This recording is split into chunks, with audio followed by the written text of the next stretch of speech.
Hi viewers, welcome to our channel teacher director. ఈ వీడియోలో మనం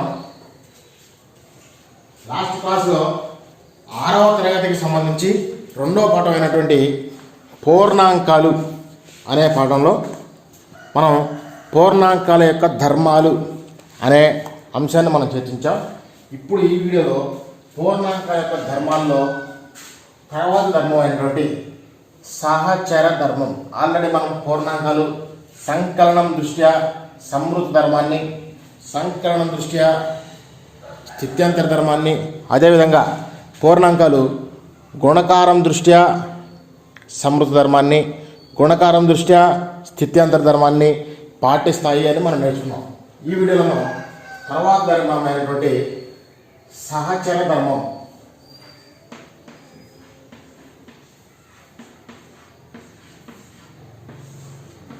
సహచర ధర్మం గురించి నేర్చుకున్నాం. ఆల్రెడీ ఒకసారి మనం లాస్ట్ క్లాస్లో ఏం నేర్చుకున్నాం అంటే పూర్ణాంకాలని డబ్ల్యూ అనే గుర్తుతో సూచిస్తారు అని, పూర్ణాంకాలు అంటే 0, 1, 2, 3, 4, 5, 6 అని మనం నేర్చుకున్నాం.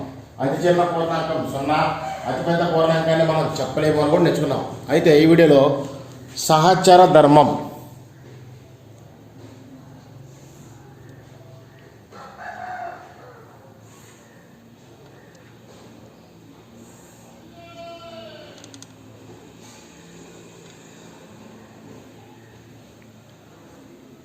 అయితే మన వీడియోలో సహచర ధర్మం గురించి నేర్చుకుందాం.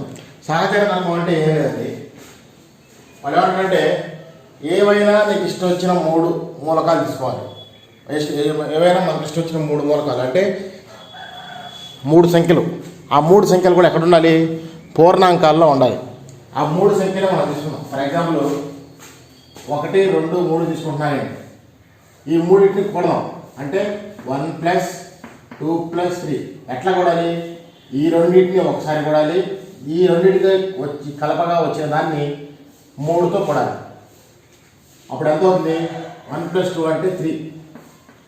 ఈ రెండింటి వేలు తర్వాత దానికి 3 కలిపితే 3 + 3 అంటే 6. ఇప్పుడు ఏమంటాడంటే ఇప్పుడు ఈ బ్రాకెట్ ఫస్ట్ రెండింటికి వేసాం కదా, తర్వాత ఈ రెండింటికి ఏమంటాడు? అప్పుడు 1 + 2 + 3. ఇప్పుడు 2 + 3 కలిపి ఎంత వస్తుందో దానికి 1 కూడా. అప్పుడు 2 + 3 ఎంత? 5. 5కి 1 కలిపితే 6. ఈ రెండు సమానమే కదా. కాబట్టి 3 మూలకాలు తీసుకొని వాటిని మార్చి కూడుకున్నా సరే ఆ రెండింటి యొక్క విలువలు సమానం కావాలి. అప్పుడు ఆ సమితి ఏదైతే ఉందో అది సహచర ధర్మాన్ని పాటిస్తుంది అంటాం. దేని దృష్ట్యా? సంకలనం దృష్ట్యా. అక్కడంతా మనం ప్లస్ గురించే మాట్లాడుతున్నాం కాబట్టి సంకలనం ప్లస్ దృష్ట్యా సహచర ధర్మాన్ని పూర్ణాంకాలు పాటిస్తాయి. అట్లాగే ఇంకా మనం చూసుకుంటే దీన్ని సింపుల్ చేసి రాసుకుంటే ఇంకొక ఎగ్జాంపుల్స్ కూడా మనం చేసుకోవచ్చు. ఇంకా దీన్ని సింపుల్గా రాసుకుంటే a + b + c = a + b + c. a + b + c = a + b + c. అంటే అట్లా నేను చదివేటప్పుడు చిన్న గ్యాప్ ఇస్తున్నా. a + b + c = a + b + c. అంటే ఇక్కడ ఫస్ట్ a + b కూడి దానికి cని కలుపుతాం. ఇక్కడ a + b + c, ఇక్కడ b + cని కూడి దానికి aని కలుపుతాం. కాబట్టి ఇక్కడ వచ్చినటువంటి ఆన్సరు, ఇక్కడ వచ్చినటువంటి ఆన్సరు రెండు సమానం కావాలి. అట్లా సమానం కాలేదు అంటే అవి సహచర ధర్మాన్ని పాటించవు. మనం ఏ గుర్తు ఉపయోగించాం? అక్కడ ప్లస్ గుర్తు ఉపయోగించాం. అంటే ప్లస్ గుర్తు దృష్ట్యా అంటే సంకలనం దృష్ట్యా పూర్ణాంకాలు అనేవి సహచర ధర్మాన్ని పాటిస్తాయి. అట్లాగే మనం గుణకారం తీసుకున్నాం. గుణకారం తీసుకున్నట్లయితే సేమ్ ఇవి కాకుండా ఈసారి నేను మారుస్తున్నాను. ఇందాక 1, 2, 3 తీసుకున్నప్పుడు 2, 3, 4 తీసుకున్నాం. 2, 3, 4 తీసుకొని ఇందాక మనం ప్లస్ గుర్తుతో చేసాం. ఇప్పుడు ఇంటూ గుర్తుతో చేద్దాం. అప్పుడు ఎలా అవుతుందంటే 2 × 3 × 4 సరే 2 × 3 × 4. ఇక్కడ కూడా 2 × 3 × 4. ఇప్పుడు ఫస్ట్ ఈ రెండింటిని చేద్దాం. ఇటు పక్క వచ్చేసి బ్రాకెట్ చివరి రెండింటికి, ఇక్కడ ఫస్ట్ రెండింటికి బ్రాకెట్ వేసాం, ఇక్కడ చివరి రెండింటికి బ్రాకెట్ వేసాం. అప్పుడు 2 3 ఎంతమ్మా 6, 6 ఇంటూ ఇటు పక్క 4 ఉంది, ఇక్కడ 3 4 12 బ్రాకెట్లో ఉన్నాయి. ఫస్ట్ టచ్ చేసుకోవాలి. తర్వాత దానికి 2 బై టచ్ చేస్తాం. 2 12 12 6 4 24, 12 24. ఈ 2 సమానమైన కదా. అంటే ఇక్కడ మనం ఇంకా కొద్దిగా ఇందాకేం చెప్పాము, ప్లస్ గుర్తు తీసుకున్నప్పుడు 3 మూలకాలు తీసుకొని ప్లస్ గుర్తుతో చేసినప్పుడు ఈ 2 సమానమైనవి. అప్పుడు సంకలనం దృష్ట్యా పూర్ణాంకాలు సహచర ధర్మాన్ని పాటిస్తాయి అని చెప్పాం. అట్లాగే ఇంటూ గుర్తు తీసుకున్నప్పుడు కూడా ఈ 2 సమానమైనవి. అప్పుడు గుణకారం, ఇంటూ గుర్తు అంటే గుణకారం దృష్ట్యా పూర్ణాంకాలు సహచర ధర్మాన్ని పాటిస్తాయి. గుణకారం దృష్ట్యా పూర్ణాంకాలు సహచర ధర్మాన్ని పాటిస్తాయి. ఓకే, ఇది ఇంగ్లీష్లో మనం అసోసియేటివ్ ప్రాపర్టీ అంటాం.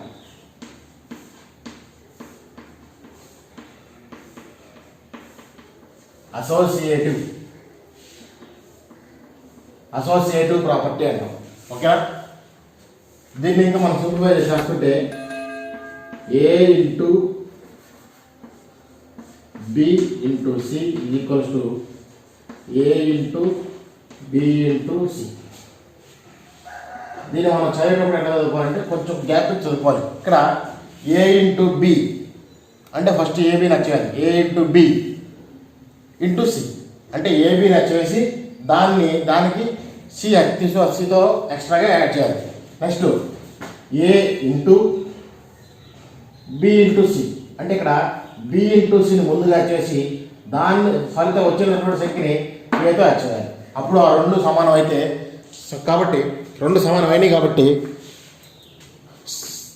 పూర్ణాంకాలు అనేవి సంకలనం దృష్ట్యా సహచర ధర్మాన్ని, గుణకారం దృష్ట్యా సహచర ధర్మాన్ని పాటిస్తాయి అని మనం నేర్చుకున్నాం. ఓకేనా? ఇవి పూర్ణాంకాలు పాటించేటువంటి ధర్మాలు. ఒకసారి మనం కనుక రివిజన్ చేసుకుంటే పూర్ణాంకాలు అనేవి ఒకసారి మనం జాగ్రత్తగా రివిజన్ చేసుకుంటే పూర్ణాంకాలు అనేవి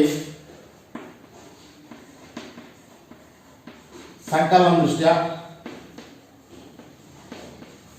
గుణకారం దృష్ట్యా, పూర్ణాంకాలు అనేవి సంకలనం దృష్ట్యా సమృద్ధ ధర్మాన్ని పాటిస్తాయి.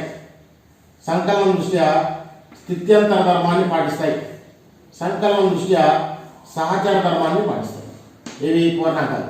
నెక్స్ట్ గుణకారం దృష్ట్యా పూర్ణాంకాలు సమృద్ధ ధర్మాన్ని పాటిస్తాయి. అట్లాగే గుణకారం దృష్ట్యా పూర్ణాంకాలు స్థిత్యంతర ధర్మాన్ని పాటిస్తాయి. అట్లాగే గుణకారం దృష్ట్యా పూర్ణాంకాలు సహచర ధర్మాన్ని కూడా పాటిస్తాయి. In English whole numbers satisfied closure property over addition. Whole numbers follows commutative property over addition. Whole numbers follows associative property over addition. Next, whole numbers are closure over multiplication. Whole numbers follows commutative property over multiplication. Whole numbers follows associative property under multiplication. కాబట్టి పూర్ణాంకాల యొక్క ధర్మాలు రాయండి అని అడిగితే మనం మొట్టమొదటి పూర్ణాంకాలు సంకలనం దృష్ట్యా సహచర ధర్మాన్ని, స్థిత్యంతర ధర్మాన్ని, సహచర ధర్మాన్ని పాటిస్తాయి. అట్లాగే రెండవది పూర్ణాంకాలు గుణకారం దృష్ట్యా సమృద్ధ ధర్మాన్ని, స్థిత్యంతర ధర్మాన్ని, సహచర ధర్మాన్ని పాటిస్తాయి. In English whole numbers follows closure property, commutative property, associative property over addition. As it is whole numbers follows closure property, commutative property and associative property over multiplication. ఇవి మనకు ఇచ్చినటువంటి సంఖ్యల యొక్క ధర్మాలు. అయితే వాడు మనకేమిచ్చాడంటే పేజ్ నెంబర్ 43 తర్వాత మనకి ఇచ్చినటువంటి 43వ పేజీలో 43వ పేజీలో అనే లెక్క అంటే నీ ప్రగతిని సరిచూసుకో, 43వ పేజీ నీ ప్రగతిని సరిచూసుకో అనే దాంట్లో అనే లెక్క ఏమన్నాడంటే సరి చూడండి అని 2 లెక్కలు ఇచ్చారు. సరి చూడండి అంటే మీకు కొద్దిగా గమనిస్తే ఇది సహచర ధర్మానికి సంబంధించినవి. అది ఇక్కడ ఫస్ట్ బ్రాకెట్ దేనికైతే ఉందో ఆ రెండింటి ముందుగా మనం హెచ్చవేయాలి. బ్రాకెట్లో ఏదైతే ఉందో ఫస్ట్ బ్రాకెట్లో ఉన్న వాటిని మనం ముందుగా హెచ్చవేయాలి. 5 6 30 × 2 32 60 ఇది కోస్ట్. ఇక్కడ ఫస్ట్ బ్రాకెట్లో ఉన్నాయి హెచ్చవేయండి. 6 2 12 ఇంటూ ఇక్కడ 5 ఉంది కాబట్టి 12 5 60. ఈ 2 సరిపోయింది కాబట్టి 60 ఇచ్చుకుంటారు. సహచార ధర్మం ఉన్నాయండి. ఇక్కడ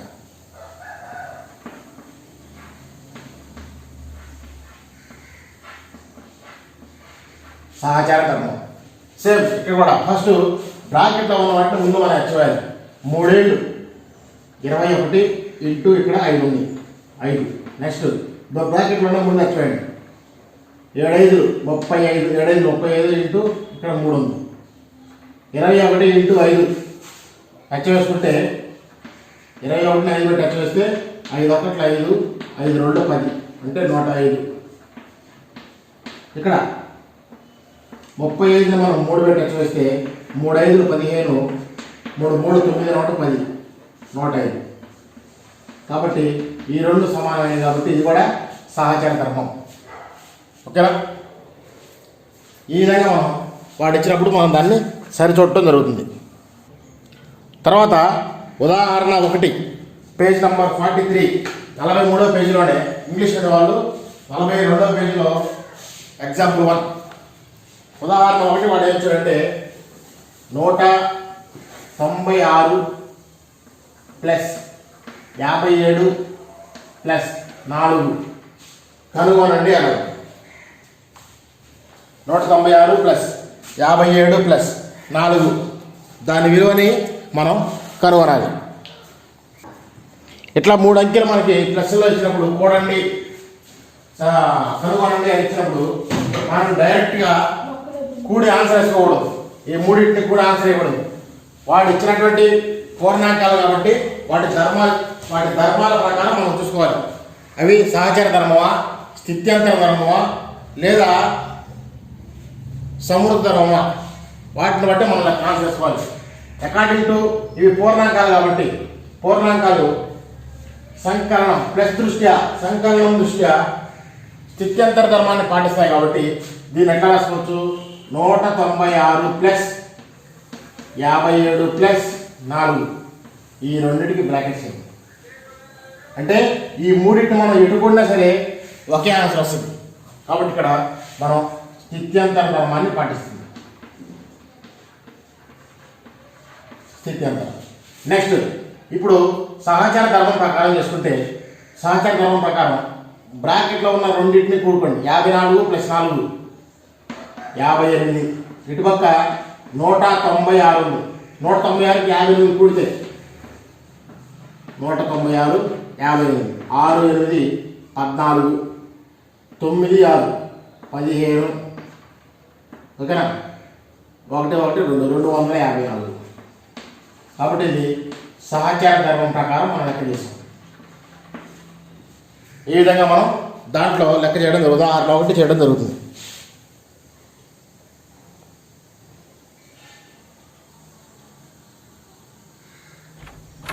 తర్వాత లెక్క మనకి ఏమి ఇచ్చారంటే 5 into 9 into 2 into 2 into 3 into 5. మనం ఈ స్థిత్యంతర ధర్మం ప్రకారం ఈ రెండింటిని కానీ మనం మార్చుకోవచ్చు. ఫర్ ఎగ్జాంపుల్ మనం ఏం చేస్తామంటే ఈ రెండింటికి ఒక బ్రాకెట్, ఈ రెండింటికి ఒక బ్రాకెట్, ఈ రెండింటికి ఒక బ్రాకెట్ అంటాం. అదండి 5 into 9 into 2 next into 2 into 3 into 5 దేని ప్రకారం? స్థిత్యంతర ధర్మం ప్రకారం చేసాం. ఇప్పుడు ఈ బ్రాకెట్లో ఉన్న వాటిని ఫస్ట్ ఎక్స్చేయండి. 5 9 45 ఇక్కడ ఇంటూ 2 ఉంది ఇంటూ ఇక్కడ 2 ఇంటూ 3 5 15 అటా ఇస్తుండే 45 రోళ్ళు. ఇప్పుడు ఈ రెండింటికి బ్రాకెట్ అయింది, ఇటుపక్క ఈ రెండు అటుపక్క 6 బ్రాకెట్ వేస్తే 45 రోళ్ళు 90 ఇంటూ 15 రోళ్ళు 30. ఇప్పుడు 9 3 27, ఈ 2 సున్నా ఇక్కడ కాబట్టి 2700.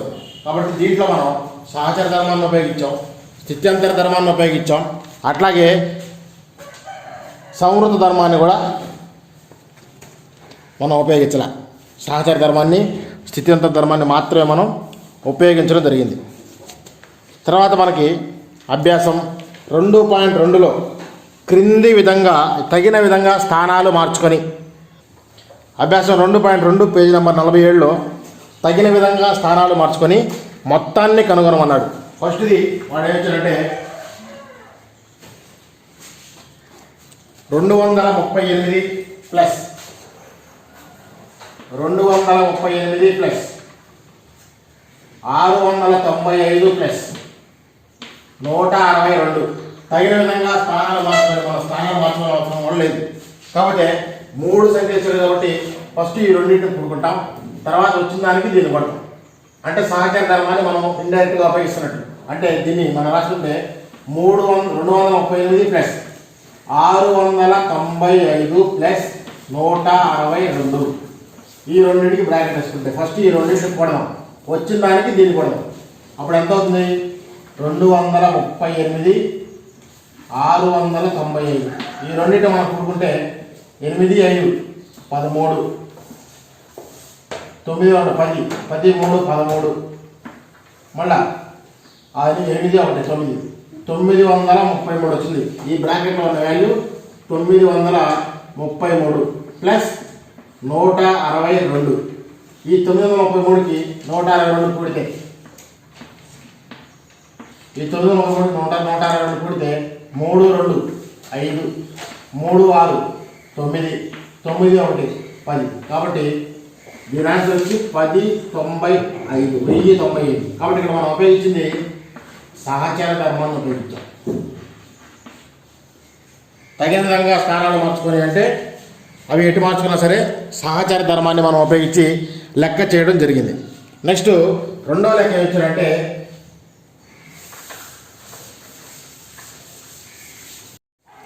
తర్వాత మనకి రెండవ లెక్క ఏమిచ్చారంటే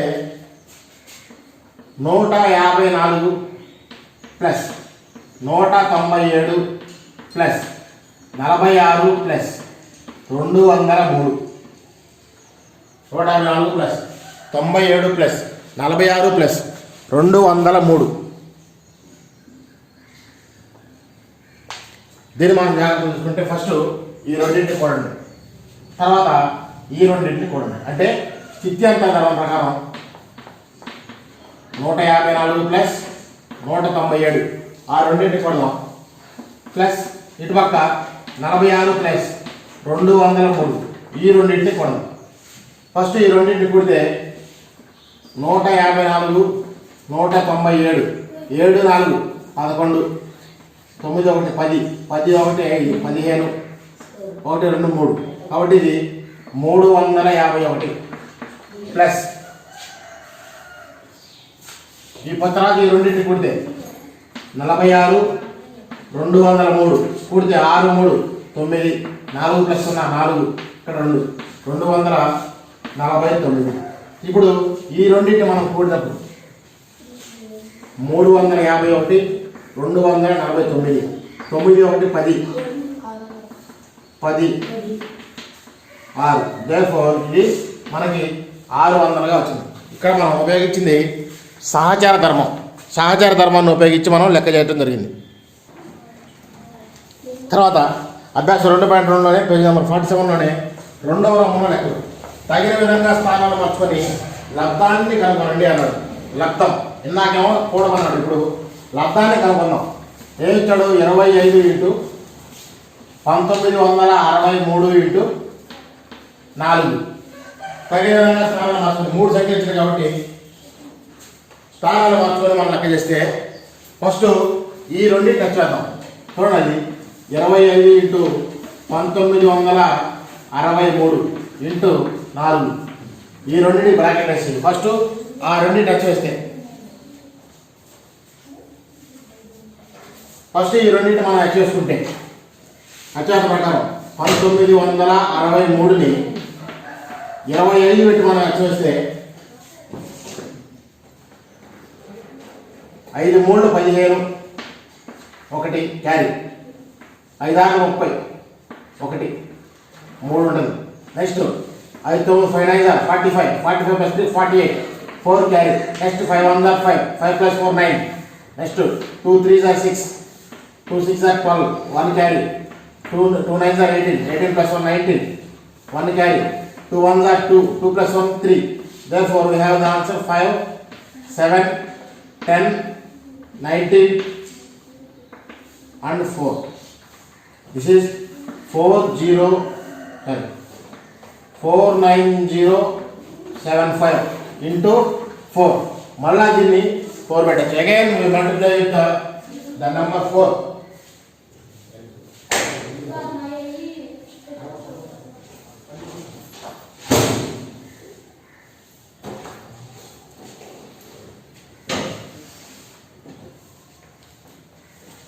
Again we multiply with 4. 4 తో మల్టిప్లై చేస్తే 4 5 20 4 7 28 1 2 30 4 0 0 కాబట్టి 3 కూడా. Next 4 9 36 3 carry. 4 4 16 17 18 కాబట్టి we have the answer 196300. ఈ విధంగా మనం చేస్తాం. తర్వాత మనకి ఇచ్చినటువంటి లెక్క 20 ఇంటూ 255 ఇంటూ 50 ఇంటూ 6. ఇక్కడ సేమ్ ఫస్ట్ ఈ రెండింటి టచ్ చేయండి, తర్వాత ఈ రెండింటి టచ్ చేయండి. మనం బ్రాకెట్స్ వేసుకుంటే ఫస్ట్ 20 ఇంటూ 255 దీనికి ఒక బ్రాకెట్ ఇక్కడ ఇంటూ. Next 50 into 6. ఫస్ట్ ఈ రెండింటి టచ్ చేద్దాం. ఇక్కడ 0 తీసేయండి, 0 మనం చివరిలో యాడ్ చేసుకోవచ్చు. 2 పెట్టి దీన్ని టచ్ చేద్దాం. 255 ఇంటూ 2 2 5 10 1 క్యారీ. 2 5 10 ఒకటి 11 1 క్యారీ. 2 4 ఒకటి 5 510 వచ్చింది. ఇప్పుడు 2 పెట్టి టచ్ చేస్తాయి. కానీ ఇక్కడ 2 పక్కన 0 ఉంది కాబట్టి 51 0 0 ఇంటూ 5 6 30 ఈ 0 ఉంది కాబట్టి 0 300. ఇప్పుడు ఈ 0 కాసేపు మర్చిపోయింది. ఇక్కడ 2 0 తీసేయండి. 3 పెట్టి వచ్చాడు 51 3 1 3 3 5 15 153. ఇప్పుడు 51 3 పెట్టి వచ్చేస్తాయి. ఇక్కడ 2 0 ఇప్పుడు మనం యాడ్ చేసుకోవాలి. ఓకేనా? This is the required answer. సహచర ధర్మాన్ని ఉపయోగించి లెక్క చేస్తాం మనం. తర్వాత మనకి ఇచ్చినటువంటి లెక్క తగిన ధర్మాలను ఉపయోగించి క్రింది లబ్ధాలను కనుగొనండి అన్నది. తగిన ధర్మం అంటే 205 ఇంటూ 1989. తగిన ధర్మం అంటే 2 సంఖ్యలు ఇచ్చినప్పుడు మనకి వస్తే స్థిత్యంతర ధర్మం అని వస్తుంది, లేకపోతే సమృత ధర్మం అని వస్తుంది. ఇక్కడ 2 సంఖ్యలు ఇచ్చారు కాబట్టి సమృత ధర్మాన్ని మనం ఉపయోగిస్తాం. సమృత ధర్మం ప్రకారం ఈ రెండింటి మనం చేసుకుంటే 1989 ఇంటూ 205 హెచ్ఆర్ అంటే మన మామూలే. 5 9 45 4 క్యారీ. 5 2 40 40 ప్లస్ 4 44 మళ్ళీ 4 క్యారీ. 5 9 45 4 9 49 4 క్యారీ. 5 1 5 5 4 9. నెక్స్ట్ 0 పెట్టి ఈ మొత్తాన్ని వచ్చేసినా మనకు 0 వస్తుంది. ఓకేనా? నెక్స్ట్ 2 పెట్టి దీన్ని వచ్చేస్తే 2 9 18 1 carry. 2 2 16 1 17 1 carry. 2 9 18 18 1 19 1 carry. 2 1 2 1 3. Therefore we have the answer 5 4 9 plus 8 17 9 plus 8 మళ్ళీ 17 9 plus 1 10 3 plus 1 4 407745 the required answer. ఇది సంవృత ధర్మాన్ని మనం ఉపయోగించి లెక్క చేయటం జరిగింది. తర్వాత లెక్క మనం చూసుకుంటే 1991 ఇంటూ 1005 సేమ్ 1991ని 1005 పెట్టి మనం చేస్తే 5 ఒకట్ల 5, 5 9 45, 4 క్యారీ, 5 9 45, 1 4 49, మళ్ళీ 4 క్యారీ, 5 ఒకట్ల 5, 1 4 9. 0 పెట్టి ఈ 4 టచ్ చేస్తే 0నే వస్తుంది. కాబట్టి దీన్ని పెట్టి టచ్ చేస్తే 0 0 0 0. అగైన్ మళ్ళీ 0 పెట్టి టచ్ చేస్తే 0 0 0 0. ఇప్పుడు 1 పెట్టి టచ్ చేస్తే 1 పెట్టి ఏ నెంబర్ టచ్ చేసినా మళ్ళీ అవే నెంబర్ వస్తాయి. 1 into 1 1, 1 into 9 9, 1 into 9 9, మళ్ళీ 1 into 1 1. Therefore we have the answer here 5 9 plus 0 plus 0 9 9 plus 1 10, మళ్ళీ 9 plus 1 10, మళ్ళీ 9 plus 1 10 1 plus 1 2. We have the answer 2000955. సంవృత ధర్మాన్ని ఉపయోగించి మనం లెక్క చేస్తాం. తర్వాత 2.2లోనే లాస్ట్ లెక్క 4వ లెక్క వాడే వచ్చినట్టే ఒక పాల వ్యాపారి ఉదయం 56 లీటర్ల పాలను సాయంత్రం 44 లీటర్ల పాలను ఒక వసతి గృహానికి సరఫరా చేస్తాడు. 1 లీటర్ ధర 50 రూపాయలు అయితే అతనికి రోజుకి ఎంత డబ్బు ఖర్చు అవుతుంది? ఇక్కడ మనం చూసుకుంటే ఒక పాల వ్యాపారి ఉదయం 8 లీటర్లు ఇస్తాడు, సాయంత్రం 8 లీటర్లు ఇస్తాడు చూడాలి.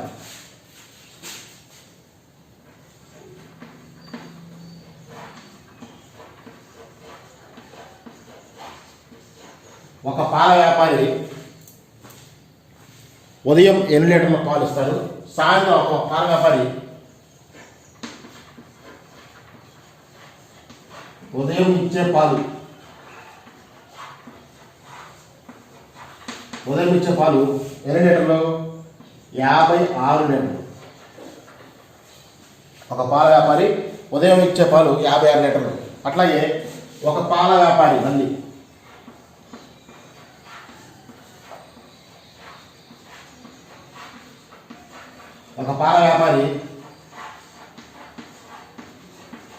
సాయంత్రం ఇచ్చే పాలు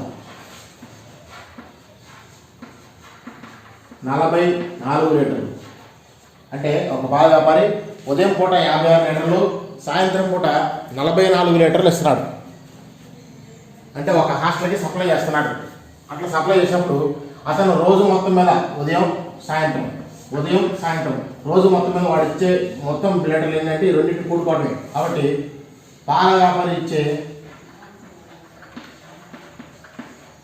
మొత్తం పాలు ఈక్వల్ ఎంత అవుతుంది? 56 ప్లస్ 44, ఇది లీటర్లు. ఒక పాల వ్యాపారి ఇచ్చే మొత్తం పాలు అంటే ఫస్ట్ 56 లీటర్లు, తర్వాత 44 లీటర్లు. కాబట్టి ఈ రెండింటి మనం కూడుకోండి. 56 ప్లస్ 44, 6 4 10, 5 4 9 1 10. కాబట్టి 100 లీటర్లు. కాబట్టి ఒక పాల వ్యాపారి ఇచ్చే మొత్తం పాలు ఉదయానికి సాయంత్రానికి కలిపి ఒకరోజు ఇచ్చే పాల వ్యాపారి మొత్తం పాలు ఈక్వల్ టు 100 లీటర్లు వచ్చింది మనకి. ఈ 100 లీటర్లు వాడేమన్నాడు ఇంకా కింద 1 లీటర్ ధర 50 రూపాయలు అయితే 1 లీటర్ ధర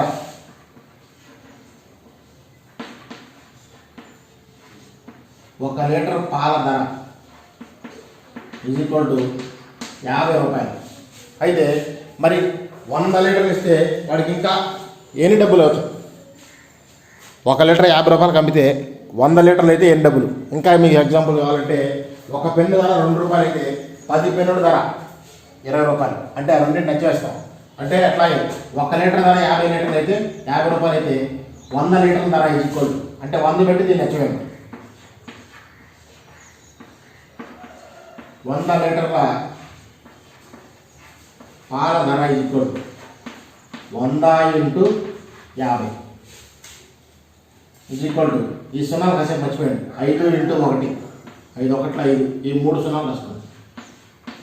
కాబట్టి 5,000 రూపాయలు 5,000 రూపాయలు అతనికి వస్తాయి. తర్వాత తర్వాత మనకి పూర్ణ సంఖ్యల యొక్క అమరికలు అన్నాడు.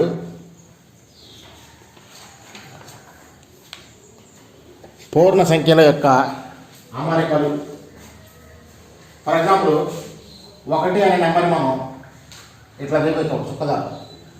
2 అనే నెంబర్ని 2 చుక్కల ద్వారా చూపించచ్చు. 3 అనే నెంబర్ని 3 చుక్కల ద్వారా చూపించచ్చు. 4 అనే నెంబర్ని పైన 2 కింద 2 ఒక స్క్వేర్ రూపంలో చూపించచ్చు. అట్లాగే 5 ఉంటే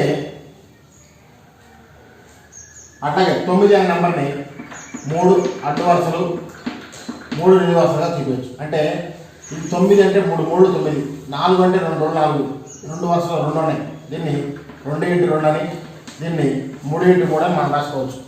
కాకపోతే వాడు ఏమంటే త్రిభుజ సంఖ్యలో ఉంటాడు. త్రిభుజ సంఖ్యలో అంటే ఏం లేదండి, ఇక్కడ 1 2 3 4 5 1 2 3 4 1 2 3 1 2 1 ఇది త్రిభుజం. మొత్తం ఎన్ని ఉన్నాయి? 1 2 3 4 5 6 7 8 9 10 11 12 13 14 15 15. కాబట్టి 15 అనేది ఒక త్రిభుజ సంఖ్యగా మనం తీసుకోవచ్చు. కాకపోతే వీటి గురించి మనం పెద్దగా అవసరం లేదు. అయితే 2.3 అభ్యాసం మనం చూడగానే అర్థమవుతుంది కాబట్టి దాన్ని ఆపేస్తున్నాను. తర్వాత move into the next chapter. దీంతో మనకి ఫస్ట్ పాఠమైనటువంటి మన చుట్టూ ఉన్న సంఖ్యలు, తర్వాత రెండో పాఠమైనటువంటి పూర్వ సంఖ్యల పాఠాలు అయిపోయినాయి. మూడో పాఠం గసాభా మరియు కసాగు. గసాభా అంటే గరిష్ట సామాన్య భాజకం, కసాగు అంటే కనిష్ట సామాన్య గుణకం. గసాభా మరియు కసాగు ఇంగ్లీష్లో LCM and HCF. LCM and HCF దీన్ని కసాగు అంటారు, దీన్ని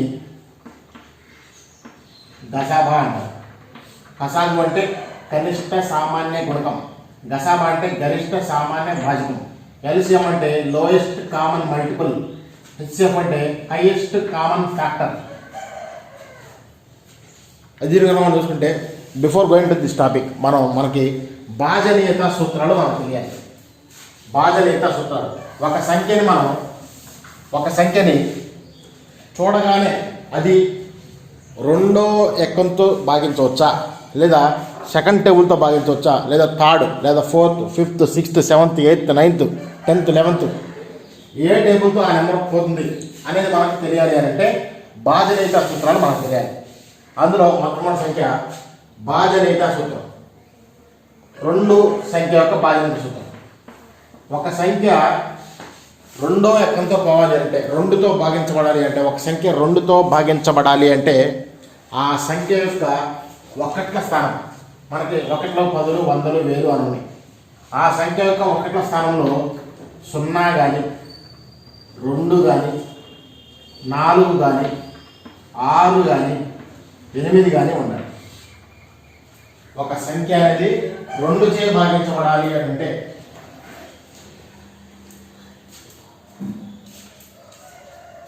ఒక సంఖ్య అనేది 2చే భాగించబడాలి అంటే దాని యొక్క ఒకట్ల స్థానంలో 0 కానీ 2 కానీ 4 కానీ 6 కానీ 8 కానీ ఉండాలి. ఇది 2 యొక్క భాజనీయత సూత్రం. దీనికి ఎగ్జాంపుల్స్ 120, అట్లాగే 212, అట్లాగే 314, అట్లాగే 416, అట్లాగే 518. జాగ్రత్తగా మనం చూసుకుంటే 1, 10, 100 కాబట్టి ఒకట్ల స్థానంలో 0 ఉంది కాబట్టి ఇది 2చే భాగించబడుతుంది. 1, 10, 100 ఒకట్ల స్థానంలో 2 ఉంది కాబట్టి ఇది 2చే భాగించబడుతుంది. ఒకట్ల స్థానంలో 4 ఉంది కాబట్టి 2తో భాగించబడుతుంది. ఒకట్ల స్థానంలో 6 ఉంది కాబట్టి 2తో భాగించబడుతుంది. ఒకట్ల స్థానంలో 8 ఉంది కాబట్టి 2తో భాగించబడుతుంది. కాబట్టి ఒక సంఖ్య యొక్క ఒకట్ల స్థానంలో 0, 2, 4, 6, 8 ఉంటే అది 2చే భాగించబడుతుంది. If A number has 0 or 2 or 2 for 4 or 6 or 8 it will be divisible by the number 2. ఇంకా మనం ఎగ్జాంపుల్ కావాలంటే 2000 చివరిలో 0 ఉంది, 2తో భాగించబడుతుంది. అట్లాగే 19648 చివరిలో 8 ఉంది, చూడగానే చెప్పచ్చు ఇది 2తో నిశ్శేషంగా భాగించబడుతుంది అని. అట్లాగే 2,19,676 చివరిలో 6 ఉంది, 2తో భాగించబడుతుంది. అట్లాగే 2,19,678 చూడగానే చివరిలో 8 ఉంది కాబట్టి అది 2తో భాగించబడుతుంది. కాబట్టి 2 యొక్క బాధ్యత సూత్రం చెప్పండి అని అంటే ఒక సంఖ్య యొక్క ఒకట్ల స్థానంలో 0, 2, 4, 6, 8 వీటిలో మనకి ఏ సంఖ్య ఉన్నా సరే ఒకట్ల స్థానం మాత్రమే చూసుకోవాలి. ఒకట్ల స్థానంలో ఆ సంఖ్యలో ఏదైనా ఒకటి ఉంటే అది కంపల్సరీగా 2తో భాగించబడుతుంది, 2 చేత మనకి భాగించబడుతుంది. ఇంకా మనకు ఎగ్జాంపుల్స్ కావాలంటే 30,062, అట్లాగే 40,068, అట్లాగే 42,694. చూడండి ఒకటి స్థానంలో ఇక్కడ 2 ఉంది, ఒకటి స్థానంలో ఇక్కడ 8 ఉంది, ఒకటి స్థానంలో ఇక్కడ 4 ఉంది. కాబట్టి అవి చూడగానే మనం చెప్పాలి అంటే ఆ సంఖ్య యొక్క ఒకట్ల స్థానంలో ఏ నెంబర్ ఉందో మనం కనిపెట్టగలగాలి. సింపుల్ టాపిక్, చాలా ఈజీ టాపిక్. ఒక సంఖ్య ఈ సంఖ్య 2తో భాగించబడాలి అంటే దీని యొక్క ఒకట్ల స్థానంలో 0, 2, 4, 6, 8 అవి మాత్రమే ఉండాలి. కాబట్టి ఒక సంఖ్య చూడగానే మనం చెప్పాలి అంటే ఒక సంఖ్య 2తో భాగించబడాలి అంటే దాని యొక్క ఒకట్ల స్థానంలో 0 కానీ 2 కానీ 4 కానీ 6 కానీ 8 కానీ ఉండాలి. ఫర్ ఎగ్జాంపుల్ 2,70,643 అని ఇది 2తో భాగించబడుతుందా లేదా అని అంటే ఒకట్ల స్థానంలో 2 ఉంది కాబట్టి 2తో భాగించబడుతుంది.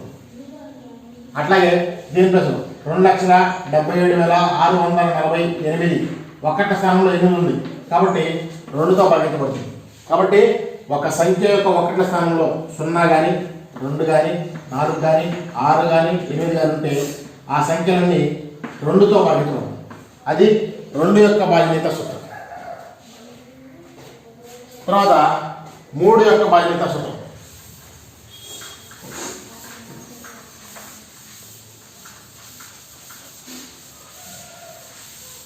మూడు యొక్క బాధ్యత సూత్రం అంటే ఒక సంఖ్య 3 చే భాగించబడాలి అంటే ఇప్పుడు మనం 2 యొక్క బాధ్యత సూత్రం తెచ్చుకున్నాం. 2 గురించి చెప్పాలి అంటే ఒక సంఖ్య 2తో భాగించబడాలి అని అంటే ఆ సంఖ్య యొక్క ఒకట్ల స్థానంలో 0, 2, 4, 6, 8 వాటిలో ఏదైనా ఒక సంఖ్య ఉంటే సరిపోయింది. కానీ 3 యొక్క బాధ్యత సూత్రం అట్లా కాదు. 3 యొక్క బాధ్యత సూత్రం మనకు తెలియాలి అని అంటే ఒక ఎగ్జాంపుల్ చూడాలి. ఫస్ట్ 123 ఉంది, ఇది 3 ఏకంతో పోయిద్దా లేదా అంటే 3తో భాగించినప్పుడు దీని యొక్క శేషం 0 వస్తా లేదా మనకు తెలియాలి అంటే ఫస్ట్ దీంట్లో ఉన్న అంకెల మొత్తాన్ని కూడాలి.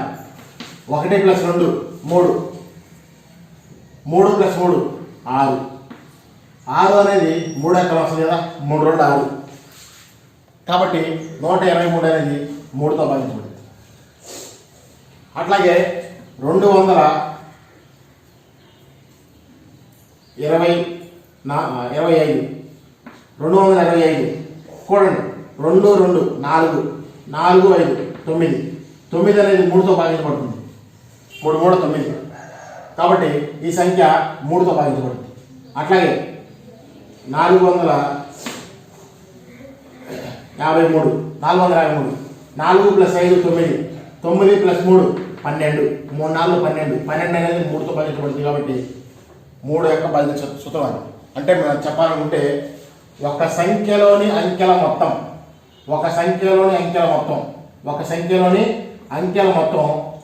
అంటే ఇది మనకు వచ్చింది. దీంట్లో ఈ సంఖ్యలోని అంకెల మొత్తం 12 వచ్చింది.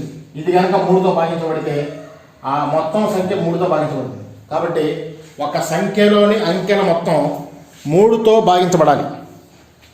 ఇంకా ఫర్ ఎగ్జాంపుల్ 1 5 3 9 ఈ సంఖ్య మనం చూడగానే 3తో పోయిద్దో లేదో మనకు తెలియదు.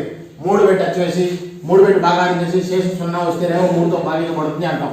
అంటే పెద్ద ప్రాసెస్. అట్లా చెప్పకుండా 3తో భాగించబడుతుందని చెప్పాలంటే ఈ సంఖ్యలోని అంకెల మొత్తాన్ని కూడండి. 1 + 5 6, 6 + 3 9, 9 + 9 18, ఈ 18 అనేది 3 ఎకరంలో వస్తుంది. 3 6 18. కాబట్టి ఈ సంఖ్య మొత్తం 3తో భాగించబడుతుంది. ఇంకా మనం ఎగ్జాంపుల్ తీసుకుంటే 2466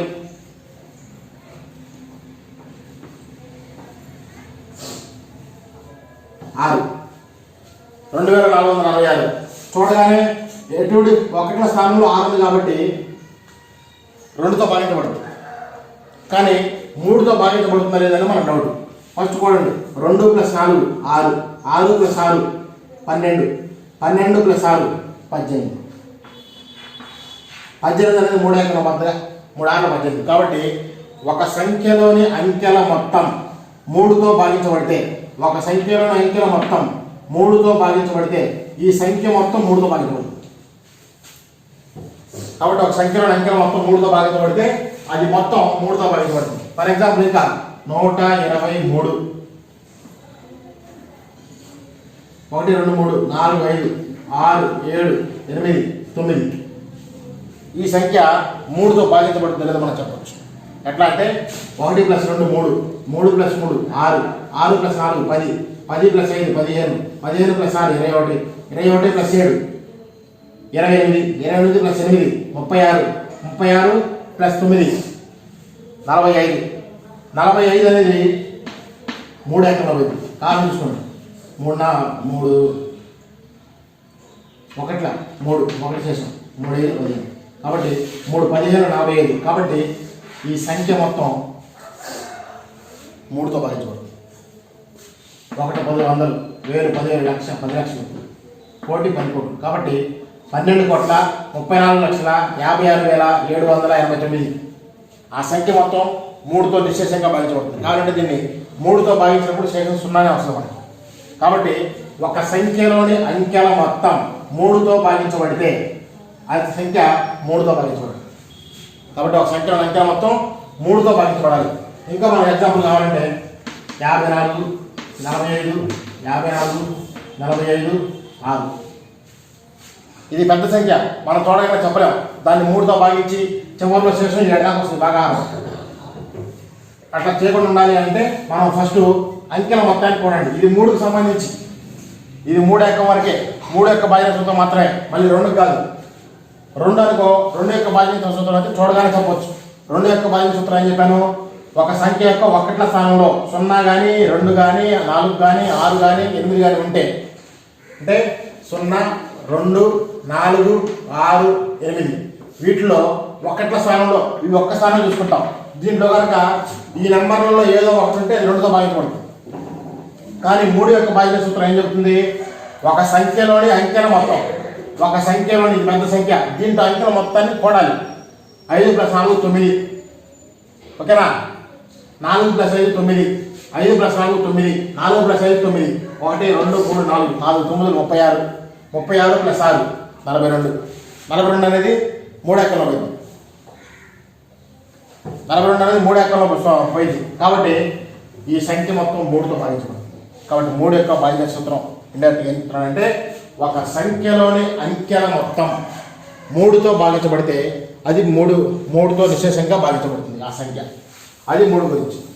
ఇప్పుడు మనం 2 యొక్క భాజన సూత్రం నేర్చుకున్నాం, 3 యొక్క భాజన సూత్రం నేర్చుకున్నాం. తర్వాత 4 యొక్క భాజన సూత్రం. 4 ఇది ఇంకా సింపుల్. 4 ఎక్కడితో భాగించబడాలంటే, 4 ఎక్కడితో భాగించబడాలంటే ఒక సంఖ్య, ఫర్ ఎగ్జాంపుల్ 216. ఇది చూడగానే మనకు తెలియదు 4తో భాగించబడుతుందా లేదా తెలియదు. మనకు తెలియాలంటే ఒక సంఖ్యలో చివరి 2 అంకెలు,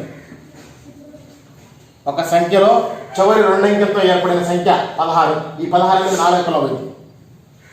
అంటే ఒక సంఖ్యలో చివరి 2 అంకెలతో ఏర్పడినటువంటి సంఖ్య 4వ ఎకరంలో పోతే అది 4 యొక్క భాజన సూత్రం. ఆ సంఖ్య మొత్తం 4తో భాగించబడుతుంది. అంటే చూడండి, 932 ఒక సంఖ్యలోని చివరి 2 అంకెలతో ఏర్పడిన సంఖ్య, ఒక సంఖ్యలోని చివరి 2 అంకెలతో ఏర్పడిన సంఖ్య 4 యొక్క భాజకం అయితే ఆ సంఖ్య మొత్తం 4తో భాగించబడుతుంది. అట్లాగే 4936, 4 9 36. కాబట్టి ఒక సంఖ్యలో చివరి 2 అంకెలతో ఏర్పడిన సంఖ్య 4తో భాగించబడినట్లయితే ఆ సంఖ్య మొత్తం 4తో భాగించబడుతుంది. ఇండైరెక్ట్గా మనం చూసుకున్నట్లయితే చివరిలో 6 ఉంది, ఇది 2 అంకెల పోయి. చివరిలో 2 ఉంది, ఇది 2 భాగించే సూత్రం. చివరిలో 6 ఉంది, ఇది 2 భాగించే సూత్రం. అంత మాత్రాన చూడండి,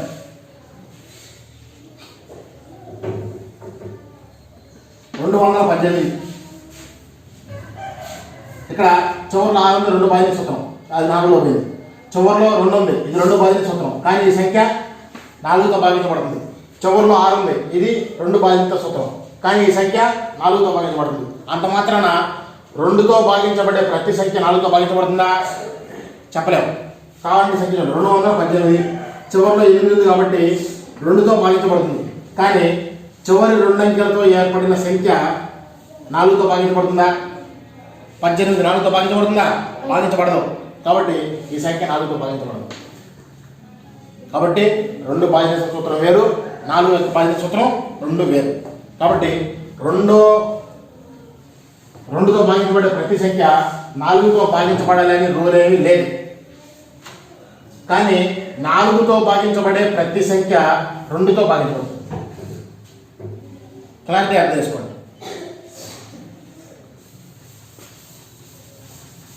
ఏమనంటే 2తో భాగించబడే ప్రతి సంఖ్య 4తో భాగించబడాలి అనే రూల్ లేదు. ఫర్ ఎగ్జాంపుల్ ఫస్ట్ ఎగ్జాంపుల్ మనకి ఇందాక 218, ఇది 2తో భాగించబడుతుంది, ఎందుకంటే 1వ స్థానంలో 8 ఉంది కాబట్టి. కానీ 4తో భాగించబడుతుందా? ఒక సంఖ్యలో చివరి 2 అంకెలతో ఏర్పడిన సంఖ్య 4తో భాగించబడితే ఈ సంఖ్య మొత్తం 4తో భాగించబడుతుంది. కానీ 18 అనేది 4తో భాగించబడదు, కానీ 2తో భాగించబడుతుంది. తర్వాత 416 చూడండి, 6 ఉంది కాబట్టి 2తో భాగించబడుతుంది. 416 ఒక సంఖ్యలో చివరి 2 అంకెలతో ఏర్పడినటువంటి సంఖ్య 4తో భాగించబడితే ఈ సంఖ్య మొత్తం 4తో భాగించబడుతుంది. ఇక్కడ 2తో భాగించబడింది, 4తో కూడా భాగించబడింది. తర్వాత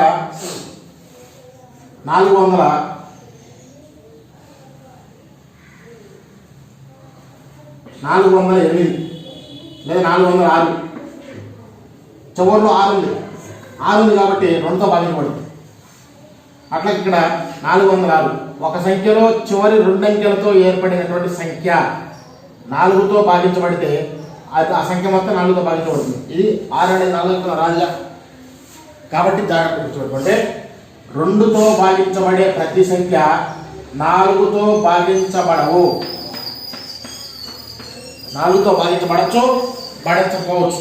కానీ 4వ ఎక్కంలో పోయే ప్రతి సంఖ్య 4తో భాగించబడే ప్రతి సంఖ్య 2తో భాగించబడుతుంది. అదే మన క్లారిటీ. కాబట్టి 2 యొక్క భాగించే సూత్రం అంటే ఒక సంఖ్యలోని 1ల స్థానంలో 0 కానీ 2 కానీ 4 కానీ 6 కానీ 8 కానీ ఉంటే ఆ సంఖ్య 2తో భాగించబడుతుంది. తర్వాత 3 ఒక సంఖ్యలోని అంకెల మొత్తం 3తో భాగించబడితే ఆ సంఖ్య 3తో భాగించబడుతుంది. తర్వాత 4 యొక్క భాగించే సూత్రం ఏం చెప్తుంది? ఒక సంఖ్యలో చివరి 2 అంకెలతో ఏర్పడినటువంటి సంఖ్య మీరు చూసుకోవాలి, చివరి 2 అంకెలే. వాడి ఎంత పెద్ద లెక్క ఇవ్వండి. సపోజ్ 123, 48, 94, 2 94, 99, 44 ఈ చివరి 2 అంకెలతో ఏర్పడిన సంఖ్య 44. 44 అనేది 4 ఎక్కలో పోయింది కాబట్టి ఈ సంఖ్య మొత్తం 4 ఎక్కలో పోయింది. కాబట్టి ఇది 4తో భాగించబడుతుంది. సింపుల్గా మనం లెక్క చేసుకోవచ్చు. మనకు రేపు పొద్దున ఎగ్జామ్స్లో వచ్చినప్పుడు 5,97,436 అని ఇచ్చాడు. దీన్ని 4 పెట్టి భాగించాలా, 8 పెట్టి భాగించాలా, 9 పెట్టి భాగించాలా తెలియదు. చివరిలో 36 ఉంది. 36 అనేది 4 ఎక్కలో పోయింది కాబట్టి ఆ సంఖ్య మొత్తం 4 ఎక్కలో పోయింది. అంటే మనం క్యాలిక్యులేషన్ చేసుకోవడానికి సింపుల్గా ఉంటుంది. కాబట్టి 2 యొక్క భాగించే సూత్రం నేర్చుకున్నాం, 3 నేర్చుకున్నాం, 4 నేర్చుకున్నాం. ఇంకా 4 గురించి మనం చెప్పాలి అంటే ఒక సంఖ్యలో చివరి 2 అంకెలు కనుక 2 సున్నాలు ఉంటాయి, అది 4 ఎక్కలో పోయింది. ఫర్ ఎగ్జాంపుల్ 2000 చివరి 2 అంకెలు 2 సున్నాలు, 4 ఎక్కలో పోయింది. అట్లాగే 200 చివరి 2 అంకెలు 2 సున్నాలు, 4 ఎక్కలో పోయింది. అట్లాగే 50,000 చివరి 2 అంకెలు 2 సున్నాలు, 4 ఎక్కలో పోయింది. కాబట్టి 4 యొక్క బాధ్యత సూత్రం 2 రకాలుగా ఉంది. ఏంటంటే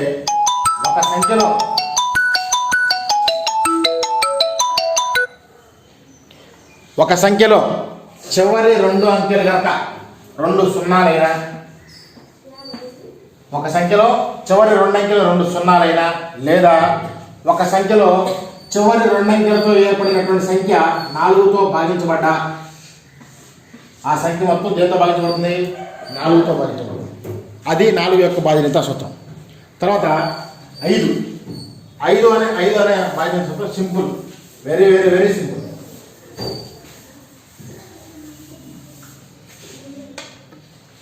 5 యొక్క బాధ్యత సూత్రం ఏం చెప్తుందంటే, ఒక సంఖ్యలో మీరు 5 రకంగా తీసుకుంటే 5 1 5, 5 2 10, 5 3 15. చూడండి, 5 1 5, 5 2 10, 5 3 15, 5 5 4 20, 5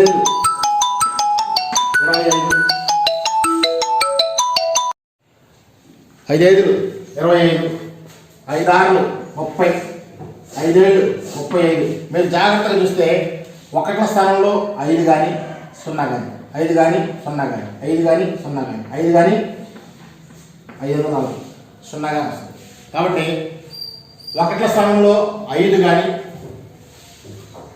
లేదా 0 కానీ ఉంటే ఆ సంఖ్య 5తో పోతుంది. వాడు ఎంత మంది లెక్క 123, 1 2 3 4 5 6 7 8 9 0, 5 ఎక్కడ పోయింది. లేదా చివరిలో 5 ఎక్కడ పోయింది. ఇంత పెద్ద సంఖ్య చూడగానే ఎవరు చెప్పలేరు, ఎవరికైనా కష్టమే. కానీ ఈ బాధ్యత సూత్రాలు తెలియటం వల్ల మనకు ఉపయోగం ఏంటంటే, ఒక సంఖ్య చూడగానే అది ఏ దేంతో మనం భావించవచ్చు అనేది మనకు తెలుస్తుంది. ఇంకా మనం చూసుకుంటే 23, 45, 678, 945, చివరిలో 5 ఉంది. 5 ఎక్కడ పోయింది. 520, చివరిలో 0 ఉంది. చివరిలో 0 ఉంది కాబట్టి ఈ సంఖ్య యాక్చువల్గా 219. చివరి 2 అంకెలతో ఏర్పడిన సంఖ్య 20, ఇది 419 కాబట్టి సంఖ్య మొత్తం 419. అది 4 బాధ్యత సూత్రం. అట్లాగే చివరిలో 0 ఉంది కాబట్టి 519. 5 దగ్గర మనకు 10 కూడా వచ్చింది. 10 ఎక్కం బాగాలంటే 10 ఎక్కం తీసుకుంటే 10 1 10, 10 2 20, 10 3 30, 10 4 40. 1 స్థానంలో ఏమొస్తుంది? మనకి ఏమొస్తుంది? 0 వస్తుంది. 1 స్థానంలో 0 ఉంది కాబట్టి ఇది 10 ఎక్కంతో పాటు. అంటే మనం చూడగానే ఈ 4 కారణాంకాలు చెప్పచ్చు, ఎవరు చెప్పలేరు. ఫర్ ఎగ్జాంపుల్ 123, 40 ఈ సంఖ్యకి మనం కారణాంకాలు చెప్పాలి అనుకో.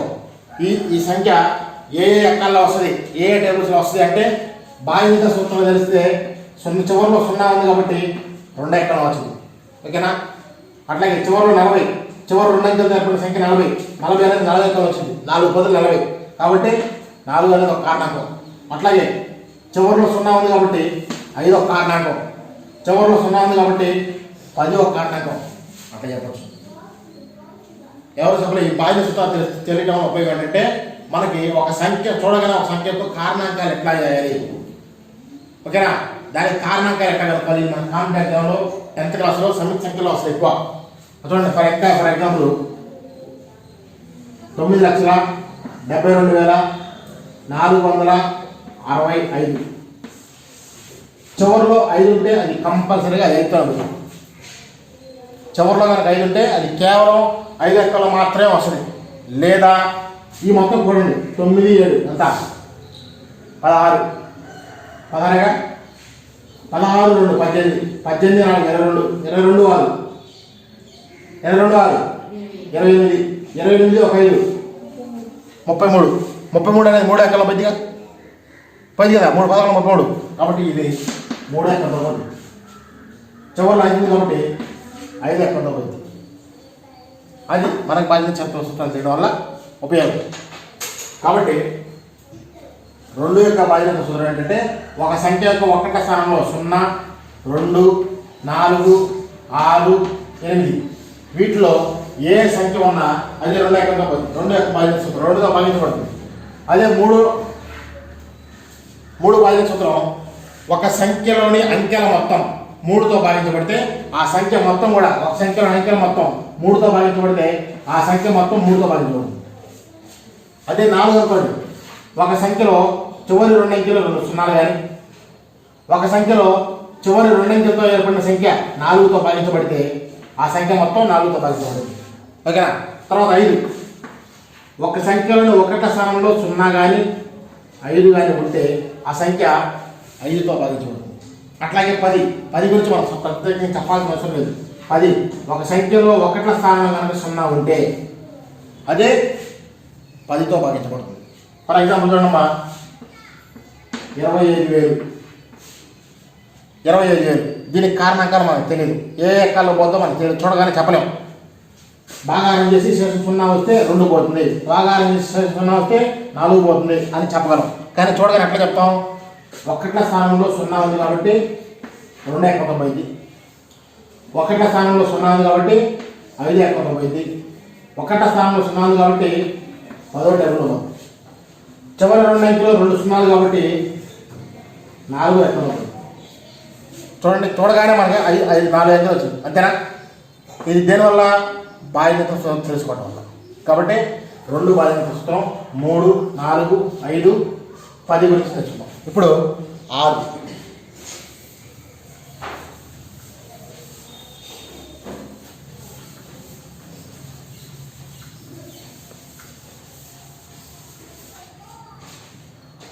బాధ్యత సూత్రం.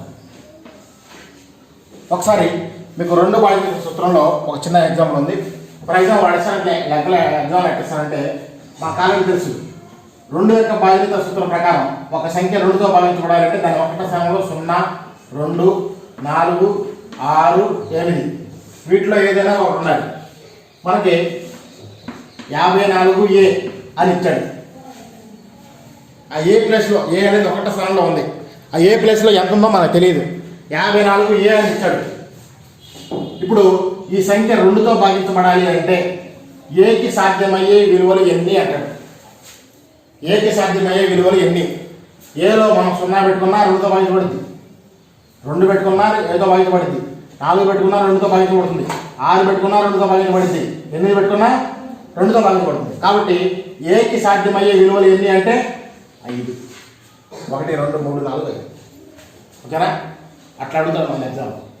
కాబట్టి ఒక సంఖ్య ఇట్లా ఇచ్చి చివరిలో ఏ పెట్టా ఇది ఓకే. నెక్స్ట్ 5A4 అని ఇచ్చారనుకో,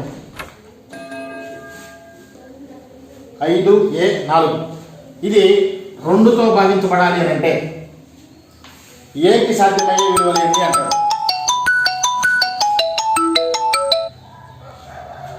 5A4 ఇది 2తో భాగించబడాలి అంటే ఏకి సాధ్యమయ్యే విలువలు ఎన్ని అంటాడు.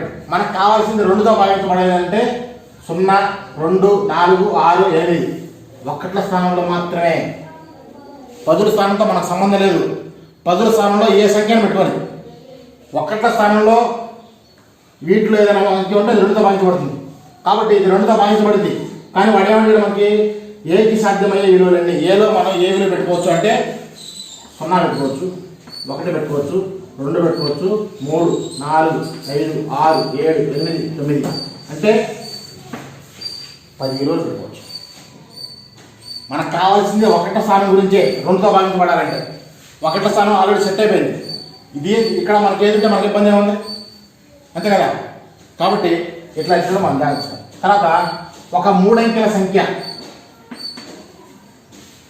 ఒక 3 అంకెల సంఖ్య జాగ్రత్త గుర్తుపెట్టాలి. ఇది పెట్టి జాగ్రత్త పడండి. 3 అంకెల సంఖ్య A54 ఒక 3 అంకెల సంఖ్య 2చే భాగించబడాలి అంటే ఈ 3 అంకెల సంఖ్య 2చే భాగించబడాలి అంటే ఏకి సాధ్యమయ్యే విలువలు ఎన్ని అంటాడు.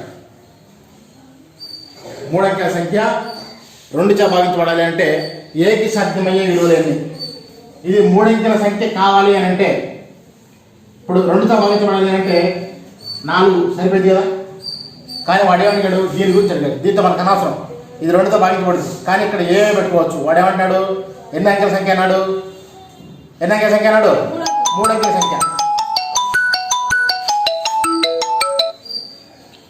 అంకెల సంఖ్య అన్నాడు. 3 అంకెల సంఖ్య. 3 అంకెల సంఖ్య అంటే ఇక్కడ 0 పెట్టామనుకో ఇది 2 అంకెల సంఖ్య అంతేనా? 0 విలువ ఉండదు కదా. ఇది 2 అంకెల సంఖ్య మాత్రమే అవుతుంది. అదే ఏ ప్లేస్లో 1 పెడితే 3 అంకెల సంఖ్య 2 పెట్టుకోవచ్చు. 3, 4, 5, 6, 7, 8, 9 అంటే ఎన్ని విలువలు పెట్టుకోవచ్చు? 9 విలువలు పెట్టుకోవచ్చు. ఎందుకంటే వాడు 3 అంకెల సంఖ్య అన్నాడు. 3 అంకెల సంఖ్య అవ్వాలి అంటే అది 0 తప్ప వేరే ఏదైనా పెట్టుకోవచ్చు. అదంతా కాబట్టి 2కు సంబంధించి ఇన్ని రకాలుగా మనం క్వశ్చన్ అడగడానికి అవకాశం ఉంది. కాబట్టి 2 యొక్క భాజక సూత్రం ఏంటమ్మా?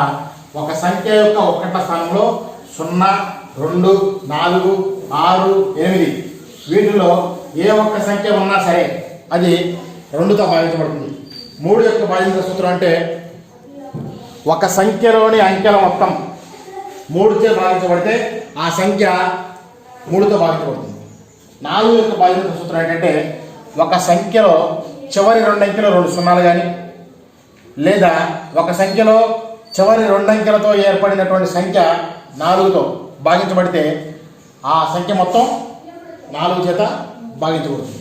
నెక్స్ట్ 5 ఒక సంఖ్యలో 1ల స్థానంలో 0 కానీ 5 కానీ ఉంటే ఆ సంఖ్య మొత్తం 5తో భాగించబడుతుంది. అట్లాగే 10 ఒక సంఖ్యలో 1వ స్థానంలో 0 కనుకుంటే ఆ సంఖ్య మొత్తం 10తో భాగించబడుతుంది. అట్లా మనం చూడగానే ఒక సంఖ్య యొక్క కారణంగా మనం చెప్పొచ్చు. ఫర్ ఎగ్జాంపుల్ 12 ఉంది. సింపుల్ 12 ఏ సంఖ్య అయినా సరే 1 అంకెలో రావాల్సిందే. ఏ సంఖ్యకైనా 1 అనేది ఒక కారణం. 1ల స్థానంలో 2 ఉంది కాబట్టి 2 అంకెల్లో పోయింది. అదేనా 1 + 2 3 3 1ల 3తో భాగించబడుతుంది కదా. కాబట్టి ఇది 3 అంకెల్లో వస్తుంది. ఈ 2 అంకెలతో ఏర్పడిన సంఖ్య 4తో భాగించబడుతుంది. 4 3 12 కాబట్టి ఇది 4తో భాగించబడుతుంది. ఓకేనా? ఎప్పుడైతే ఈ 2 3తో భాగించబడిందో 6తో కూడా భాగించబడుతుంది. ఓకేనా? కాబట్టి 6 యొక్క భాజక సూత్రం ఏంటంటే ఏదైనా ఒక సంఖ్య 2తో భాగించబడాలి, 3తో కూడా భాగించబడాలి. అప్పుడు ఆ సంఖ్య 6తో భాగించబడుతుంది. అంటే 6 యొక్క భాజక సూత్రం సపరేట్గా ఏమీ లేదు. ఒక సంఖ్య 2తో భాగించబడాలి, అట్లాగే 3తో కూడా భాగించబడాలి. మిగిలినతో మనకు అనవసరం. అప్పుడు ఆ సంఖ్య 6తో భాగించబడాలి. 6తో భాగించబడుతుంది. ఫర్ ఎగ్జాంపుల్ 612 సరే 612 ఉంది. 612 ఇప్పుడు ఇది 2తో భాగించబడుతుంది కదా. 1ల స్థానంలో 2 ఉంది. అట్లాగే 3 గురించి చూద్దాం. 6 1 7 7 2 9 9 అనేది 3తో భాగించబడుతుందిగా. కాబట్టి ఈ సంఖ్య 2తో భాగించబడుతుంది. అట్లాగే 3తో కూడా భాగించబడుతుంది. కాబట్టి ఈ సంఖ్య 2 3 6తో కూడా భాగించబడుతుంది. ఓకేనా? అట్లాగే 918 చివరిలో 8 ఉంది కాబట్టి 1వ స్థానంలో 8 ఉంది కాబట్టి 2తో భాగించబడుతుంది. చూడండి 9 1 10 10 1 18 18 అనేది 3 అంకెలు వస్తుంది కదా. 3 6 18 3తో భాగించబడుతుంది. కాబట్టి ఈ సంఖ్య 2 3తో పోతుంది కాబట్టి 6 అంకెల్లో కూడా పోతుంది. 6తో కూడా భాగించబడుతుంది. కాబట్టి 6 యొక్క భాజక సూత్రం సపరేట్గా ఏమీ లేదు. కాబట్టి ఒక సంఖ్య 2తో భాగించబడి అదే సంఖ్య 3తో కూడా భాగించబడితే ఆ సంఖ్య దేంతో భాగించబడుతుంది? 6 చేత భాగించబడుతుంది. కాబట్టి అది 6 యొక్క భాజక సూత్రం. ఇప్పుడు మనం ఒక సంఖ్య కారణాకారం రాసుకుంటే 912 చూడండి. చివరిలో 1వ స్థానంలో 2 ఉంది కాబట్టి అది 2 చేత భాగించబడుతుంది. ఓకేనా? తర్వాత ప్రతి సంఖ్య 1 అంకెలు వస్తుంది కదా. 1 అనేది ప్రతి దానికి కారణాంకం. దాన్ని తీసేయండి. చివరిలో 1వ స్థానంలో 2 ఉంది కాబట్టి 2 చేత భాగించబడుతుంది. అట్లాగే మొత్తం చూడండి 9 1 10 10 2 12 12 అనేది 3 అంకెలు వస్తాయి కదా. కాబట్టి 3 అనేది ఒక భాజక సూత్రం. 3తో భాగించబడుతుంది.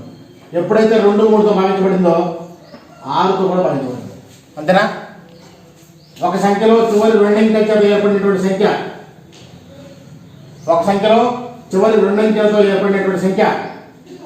ఏమవుతుంది? 4తో భాగించబడితే ఆ సంఖ్య మొత్తం 4 చేత భాగించబడుతుంది. ఓకేనా? ఇది 1 6 వరకు నేర్చుకున్నాం. 1 2 3 4 5 6 అంటే కారణాంకాలు ఈ విధంగా మనం రాసుకోవచ్చు. ఫర్ ఎగ్జాంపుల్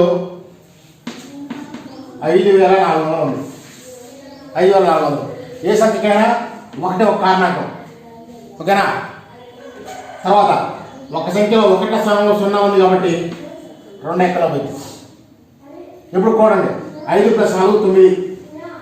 9 అనేది ఎంత పోతుంది? 3 అంకెల పోయింది కాబట్టి 3 ఒక కారణాంకం. 3 యొక్క భాజ్య సూత్రం. నెక్స్ట్ ఒక సంఖ్యలో చివరి 2 అంకెలు సున్నాలు ఉన్నాయి కాబట్టి చివరి 2 అంకెలు కనుక సున్నాలు ఉంటే అది 4తో భాగించబడుతుంది. ఎప్పుడైతే 2 3తో భాగించబడిందో 6తో కూడా భాగించబడుతుంది. తర్వాత ఒక సంఖ్యలో 1 స్థానంలో 0 ఉంది కాబట్టి 5తో భాగించబడుతుంది. ఒక సంఖ్యలో 1 స్థానంలో 0 ఉంది కాబట్టి 10తో భాగించబడుతుంది. మనం ఒక్క భాగారం కూడా చేయకుండానే అది 1తో పోతుంది, 2తో పోతుంది, 3 4 6 5 9 10తో కూడా పోతుందని చెప్తాం. అంతేనా?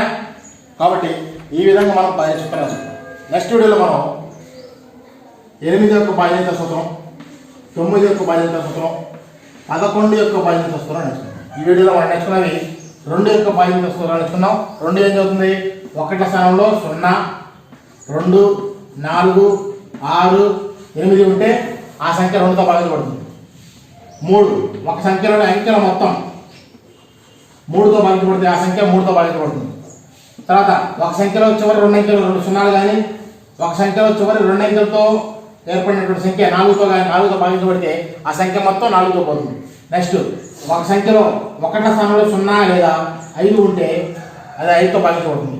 నెక్స్ట్ ఒక సంఖ్య 2తో మరియు 3తో భాగించబడితే ఆ సంఖ్య 6తో భాగించబడుతుంది. ఓకేనా? తర్వాత ఒక సంఖ్య యొక్క 1 స్థానంలో 0 ఉంటే అది 10తో భాగించబడుతుంది. నెక్స్ట్ వీడియో మనం 8 9 11 గురించి మనం నేర్చుకుందాం. ఓకేనా? Right. Please subscribe our channel teacher director. Thank you.